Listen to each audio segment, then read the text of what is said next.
Welcome to Not Milk Never Milk. Subscribe if you're lactose intolerant. In this video, I will show how to make watercress salad. Watercress is a fantastic leafy green, known for its distinctive peppery taste and impressive nutritional profile. It's packed with vitamins and minerals, making it a great addition to any meal. This guide will walk you through a straightforward recipe, ensuring you can prepare a delicious and healthy salad with ease. You'll be surprised how quickly you can put together this vibrant dish, perfect for a light lunch or a refreshing side. To begin, you'll need one generous bunch of fresh watercress, roughly 4 ounces. Look for crisp, vibrant green leaves without any wilting.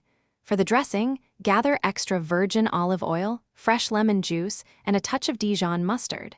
These 3 ingredients form the base of a bright and tangy vinaigrette. Don't forget salt and freshly ground black pepper to taste. If you like, consider adding a handful of halved cherry tomatoes or thinly sliced radishes for extra color and crunch. First, gently wash your watercress under cool running water to remove any dirt or debris. Pat it dry very carefully with a clean kitchen towel or use a salad spinner to ensure the leaves are completely dry. This step is crucial for the dressing to adhere properly. In a small bowl, whisk together 2 tablespoons of good quality olive oil with 1 tablespoon of fresh lemon juice. Add about 1/4 teaspoon of salt and a pinch of freshly ground black pepper. Then whisk until well combined. Once your dressing is ready, place the dried watercress in a large bowl. Pour the dressing over the greens and gently toss to coat every leaf evenly.